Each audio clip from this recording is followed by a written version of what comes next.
I'm gonna drop this patch in the description below and you guys can grab it if you guys want. What's going on YouTube? Welcome back to another video. Today I want to show you guys how to make this like YOI sustain. I was listening to Level Up and Chassi's song Ascension, which I'll show you guys here now. The YOI sustain really kind of stood out to me, so I wanted to remake it myself and show you guys how simple sound design can really be. So let's do it. I'm going to put myself down here in the meantime. I'm going to try a new camera position, so let me know if you guys like this or if you like the standard bottom right area more. I figure this will be nice for when I'm in the DAW, but just let me know. But this is the sound. It's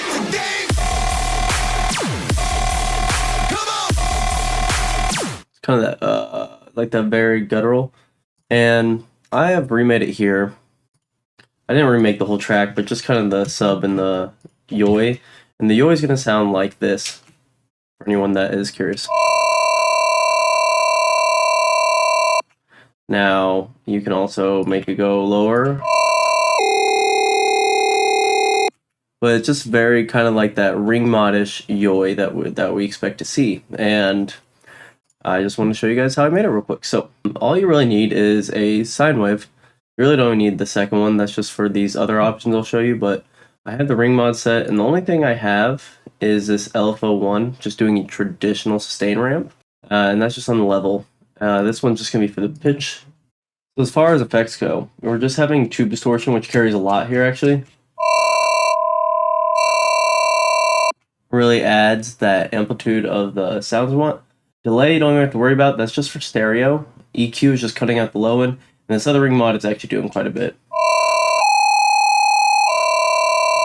We have two ring mods working together. And the cool things that I added were a higher frequency, which is going to be this FM'd in. So it sounds like this. Or I mean, sorry. We're going to be pulling the ring mod back with this one, and it kind of creates this really cool sound, especially if you add FM into it.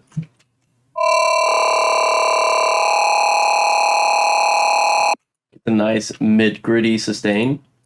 Next thing I did was just add some delay to our bass here. As you can see, we'll put that right here, and then it's just a really short tonal delay. And then if you want to add a pitch bend ramp, that's what I added the option to here. So they go like this. Which is really fun, and that's just added via the matrix tab. So overall, a really, really simple video tutorial. I'm going to drop this patch in the description below, and you guys can grab it if you guys want. And I hope you guys learned something in this short video. Alright, peace. Have a great day.